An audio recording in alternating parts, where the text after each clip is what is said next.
क्या आपने कभी सोचा है जो इंटरनेट आप हर रोज दिन रात यूज करते हो वो आखिर काम कैसे करता है? आपके फोन तक इंटरनेट पहुंचता कैसे है? कैसे सबके इंटरनेट स्पीड्स अलग अलग होती हैं?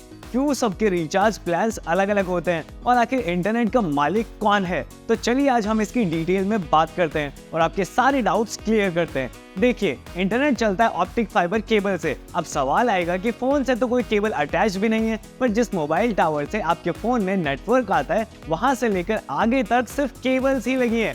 सबसे पहले कंट्रीज की बात करें तो सारी कंट्रीज आपस में सिर्फ ऑप्टिक फाइबर केबल से जुड़ी हुई है, जो कि समुद्र के नीचे से गुजर रही हैं। ये केबल्स बहुत हैवी और स्ट्रॉन्ग होती है। submarinecable.com पर जाकर आप इन केबल्स को डिटेल में देख सकते हैं कि कहां से कहां तक कितनी ऑप्टिक फाइबर केबल्स बिछी हुई है। अगर आप इंडिया पर जूम करेंगे तो देखेंगे कि इंडिया में ज्यादातर केबल्स का लैंडिंग पॉइंट मुंबई में है। अब जब भी आप कोई ऐसी वेबसाइट विजिट करते हैं जिसका सर्वर इंडिया से बाहर है, जैसे कि google.com, तो वो डेटा यहाँ से मुंबई से निकलकर इन केबल्स के थ्रू आगे सर्वर तक जाएगा। पर अगर कोई सर्वर इंडिया में ही है और आप इसे इंडिया से ही विजिट करते हैं तो ये केबल्स के थ्रू इंडिया में ही घूम फिर कर वापस आपके पास पहुंच जाएगा।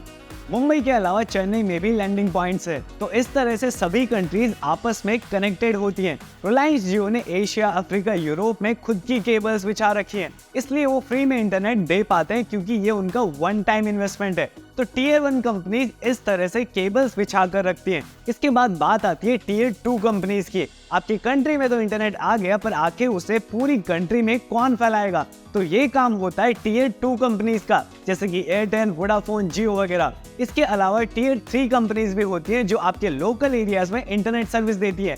टीयर 3 कंपनीज को टीयर 2 कंपनी से इंटरनेट खरीदना पड़ता है और टीयर 2 कंपनीज को टीयर 1 से। इस तरह से देखा जाए तो इंटरनेट का खुद का कुछ पैसा नहीं लग रहा है, पैसा लग रहा है सिर्फ केबल से कनेक्ट करने का, टावर्स लगाने का और मेंटेनेंस का।